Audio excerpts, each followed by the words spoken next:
Welcome to Tirunelveli சமையல். இன்றைக்கி திருநெல்வேலி சமையலில் அவரைக்காய் பொரியல் எப்படி செய்யலாம்னு பார்க்கலாம்.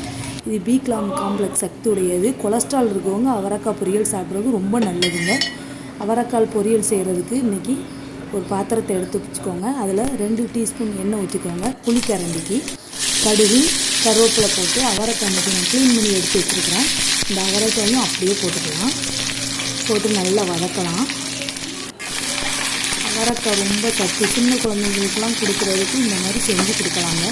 அவரைக்காய் நல்லா மிக்ஸ் பண்ணி விட்டுக்கிட்டே இருங்க. அவரைக்காயை இந்த அவரைக்காயிலே நம்ம லைட்டாக உப்பு தூவிடலாம்.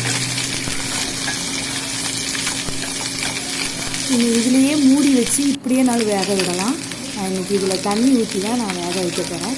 ஒரு 1/4 டம்ளர் தண்ணி ஊற்றி அப்படியே மூடி வச்சு வேக வச்சுருவாங்க. இதில் உப்பு போட்டு அப்படியே மிக்ஸ் பண்ணி விட்டுக்கோங்க. இதில் நல்லா 1/4 டம்ளர் தண்ணி ஊற்றி அப்படியே மூடி வச்சிடலாம். இது மூடி வச்சு இது வேகிற டைமில் நம்ம தேங்காய் பேஸ்ட்டு அரைச்சி எடுத்து வந்துடலாம். தண்ணி ஊற்றிட்டேன் பாருங்கள். 1/4 டம்ளர் தண்ணி ஊற்றியாச்சு. இதை மூடி வச்சிடலாம். இது வேகட்டும்.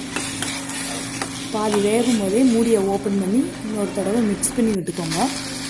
தேங்காயும் ஒரு 4 சின்ன வெங்காயமும் எடுத்துருக்கேன். அது கூட ஒரு 1/2 ஸ்பூன் மஞ்சள் தூள் போட்டிருக்கேன். ஒரு 1/4 ஸ்பூன் மிளகாய் தூள் போட்டிருக்கேன். நல்லா மிக்ஸ் பண்ணி விட்டுக்கலாம். நாங்கள் எப்போவுமே தேங்காய் சேர்த்து தான் எல்லா பொரியலுமே வைப்போம். நான் பாதி பேர் தேங்காவே போடாமல் பொரியல் வைப்பாங்க. எங்கள் அம்மா இப்படி தான் சமையல் பண்ணுவாங்க. அதை மாதிரி தான் நான் சமையல் பண்ணுறேன். பாருங்கள், சூப்பராக ரெடி ஆகிடுச்சு. தேங்க்யூ.